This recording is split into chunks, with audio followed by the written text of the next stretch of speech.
So meditations, it's interesting, right? Because it wasn't intended for an audience. No, not at all. These are Aurelius's personal reflections. His own personal notes, really. Almost like a dialogue with himself. Yeah, and the fact that they resonate so much with someone like you today Mm-hmm. really speaks to the timelessness of his struggles and insights. For sure, for sure. So in this deep dive, we're going to unpack the core elements of Book 2.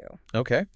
But we're going to focus on practical understanding rather than academic theory. Yeah, make it applicable. Exactly. So we're going to look at how to understand the workings of your own mind. The transformative power of perspective, and ultimately how to build a solid foundation for inner stability. Well, Book 2 opens right away with a very relatable situation, doesn't it? Yeah. Like how to prepare for those difficult encounters. Right. We all have them. Yeah, he lists, the busybody, the ungrateful, the arrogant, the deceitful, the envious, Right. the unsocial. Yeah, we've all met these people. Oh, yeah, and it's interesting. What's that? Instead of immediately getting annoyed or frustrated, Aurelius observes that these behaviors, they stem from ignorance of good and evil. Okay, so the core insight there being... See negativity as a lack of understanding, not necessarily as a personal attack. Right. So it's not about them being intentionally malicious. Yeah. It's about the limitations of their awareness. So they're misunderstanding. Exactly. And then he takes it even a step further. Oh, yeah. By reminding himself and us as well that this person is akin to me. Not only of the same blood or seed, but participating in the same intelligence and the same portion of the divinity.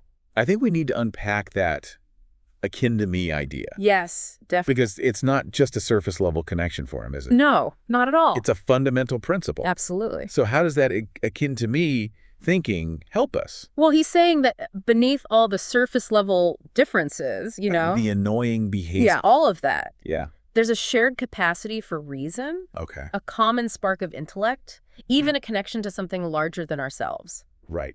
And recognizing this shared nature, it changes how you react to their negativity. So their negativity can't really touch our core being. Exactly. Which he calls our ruling part. That's right. So if we accept this idea of shared nature, the anger that we feel towards them becomes illogical. Completely illogical. I mean, he even uses that analogy about the different parts of the body. Right? Like, think about your feet, your hands, eyelids, teeth.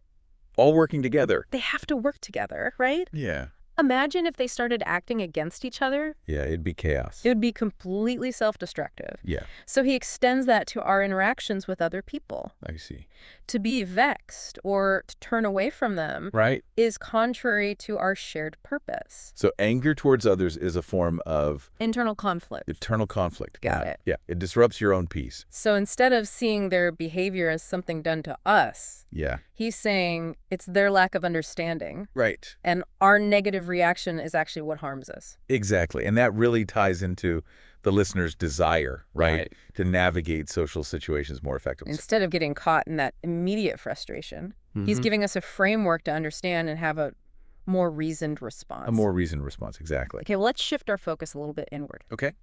How does Aurelius view the self in Book 2? Well, he gets straight to the point. Yeah. With that very famous line. Yeah, whatever this is that I am is a little flesh and breath and the ruling part. Right, and he immediately downplays the physical aspects, doesn't he? He does. He seems to dismiss the body. Yeah, he calls it blood and bones and a network. Yeah, and even breath.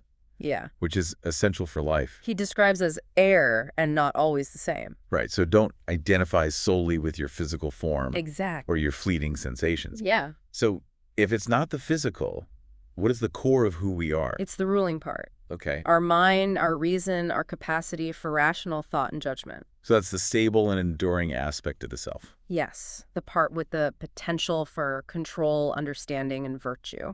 He gives himself a very stark reminder in Book 2. He does. That, I think, applies to our listener, too. Definitely. He says, "Thou art an old man, no longer let this be a slave. No longer be pulled by the strings like a puppet to unsocial movements. No longer either be dissatisfied with that present lot or shrink from the future." It's a powerful image, isn't it? Yeah, so what are these unsocial movements that he's talking about? These are the impulsive, irrational emotions and desires that can lead us away from reason and inner peace. Like dissatisfaction with the present and fear of the future. Exactly. So he's urging us to take control. Yes, To govern our inner world. To not be tossed about by every passing feeling or worry. Yes, especially as time becomes more valuable. So it's shifting from being reactive to being responsive. Exactly.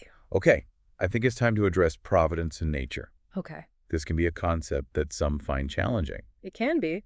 Aurelius states that all that is from the gods is full of providence. Right. And even what we call fortune is really interwoven with nature. It's all part of this vast, interconnected system operating according to rational principles. So we should trust in the order of the universe. Trust in the order even when things seem chaotic. So even those seemingly random or negative events, they have a purpose. That's the Stoic perspective, yeah. And that leads to some pretty surprising advice. It does. Cast away the thirst after books. Right. Now he's not dismissing learning. No, especially not for our listener. Of course not. But he's prioritizing, internalizing, and applying wisdom. Over endless accumulation of information. That's right. So it's about moving beyond just curiosity and embodying those principles. Cultivating that cheerful acceptance of life. So really applying knowledge. Yes, applying nothing. To gain wisdom and inner peace. Exactly. Rather than just acquiring it endlessly. Yes. That's a good reminder for today's world. It is. To be present and engaged with life, not constantly consuming information. That's right. About it. Yes. Well, this sense of preciousness of time. Yes. It really comes through when he says, remember how long thou hast been putting off these things. So don't delay the work of self-improvement and living virtuously. He's saying our time is finite. We need to use it to clear away the clouds from our minds. And once time has passed, you can never get it back. Never. So we can't perpetually postpone the work of understanding ourselves and living well. That's right. Okay, let's move on to how we should actually live. Okay. He says we should live in accordance with virtue. He does. He says, every moment think steadily as a Roman and a man to do what thou hast in hand with perfect and simple dignity and feeling of affection and freedom and justice. Wow. So what's the core insight there? Embody virtue in every action. Okay.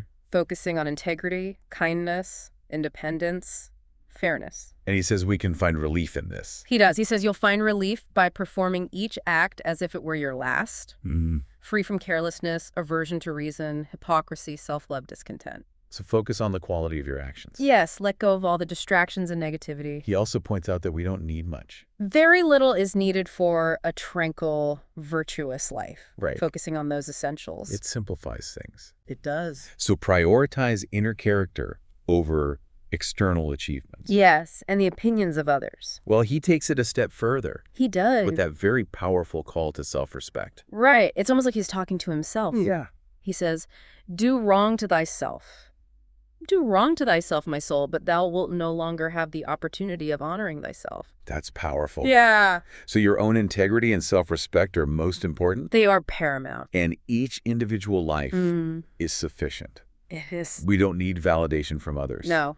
It's interesting how relevant that is. Yeah. Even today. For sure. With social media and the constant need for validation. Yeah, he's saying that our own sense of honor and integrity should be how we measure ourselves. That's right. Well, he also cautions against distraction. Yes, he urges us to do thyself time to learn something new and good and cease to be whirled around. But he also warns against aimless activity. He does. So cultivate intention in your actions and your learning. Yes, and he makes a really interesting observation. What's that? Those who do not observe the movements of their own minds must of necessity be unhappy. That's so true. Yeah. So inner observation is key. Yeah, paying attention to your thoughts and feelings. Right. It's the very foundation of self-awareness. And self-control. And he constantly reminds himself. And us to consider what is the nature of the whole and what is my nature and how this is related to that. So understanding our place in the universe and living in harmony with our own rational nature. As a part of that whole. Okay, let's talk about his discussion of wrongdoing. Okay. Where he brings in Theophrastus. Yes. Theophrastus argues that offenses committed through desire are more blameworthy than those committed through anger. Okay.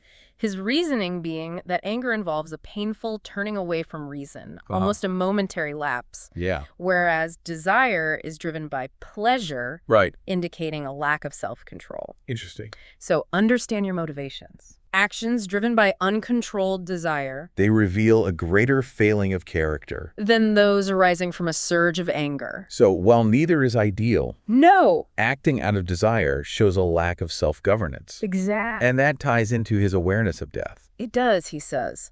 Since it is possible that thou mayest depart from life this very moment, regulate every act and thought accordingly. That sounds a bit morbid. It does, but it's not meant to be. Okay. The point is to live each moment with intention and purpose, Right. recognizing its potential finality. Yeah. He argues that death, whether there are gods or not, is not something to be feared. Okay. If benevolent gods exist, they won't harm you.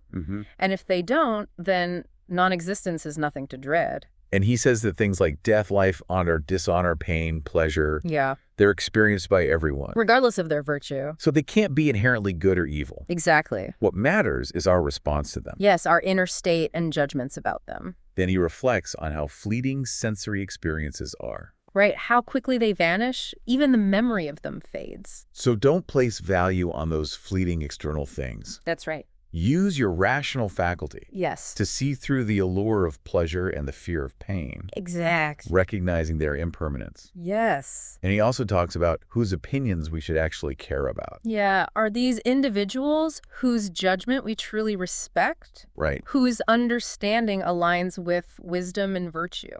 Are they reflecting popular sentiment? Yeah.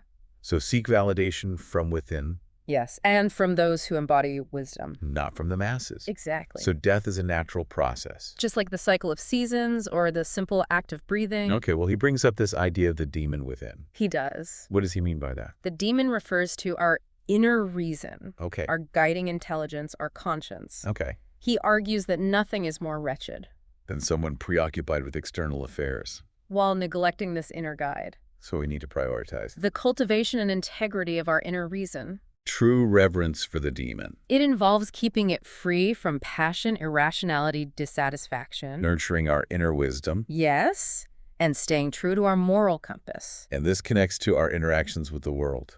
It does. He says that things originating from the divine deserve our respect, Okay. while things pertaining to humans deserve our consideration Because of our connection. and empathy for their lack of understanding. So respect for the larger system. Yes, And compassion for others. that's right. Okay, what about his thoughts on the present moment? He argues that even if you live for countless ages, you only ever truly lose the present moment. The past is gone.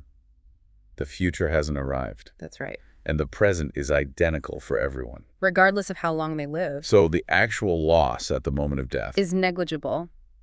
Wow. So focus your attention, On the present moment. because that's all you really have. That's a powerful way to reframe our perception of time.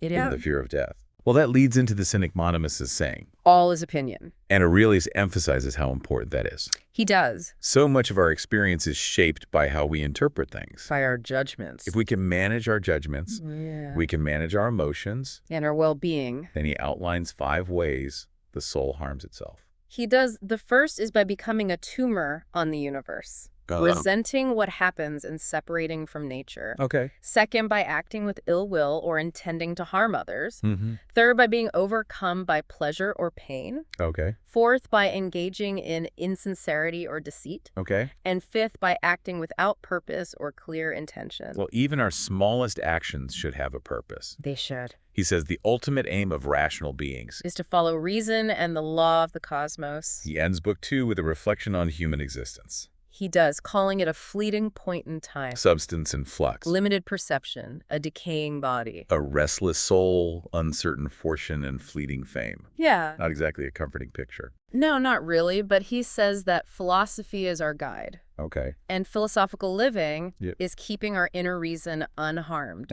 resilient to pains and pleasures. Acting with purpose and sincerity. Not seeking approval, accepting what happens. Facing death with calmness. Yes, as a natural process. And he ends with this incarnatum, Right. bringing it back to his own personal experience. Yeah, grounding those reflections. So summarizing book 2. Yeah, we've explored how to approach challenging interactions Yeah. by recognizing our shared humanity. The potential ignorance of others. Yes, we've delved into understanding our true self, As our capacity for reason. mastering our inner world, We've considered the natural order. and the importance of accepting our place within it. Prioritizing application of wisdom over just knowledge. Right. We've learned about living virtuously in the present. Cultivating inner focus and self-awareness. And that our judgments shape our experience. And to view death as a natural part of life. Revere and cultivate our inner reason.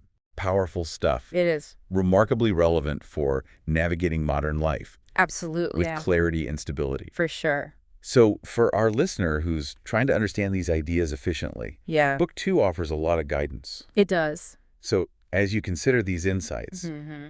what resonates with you most? Mm-hmm. What principle feels most applicable to your life? And what small step can you take? To integrate it. That's where the power of meditations comes alive. It's in that personal application and reflection.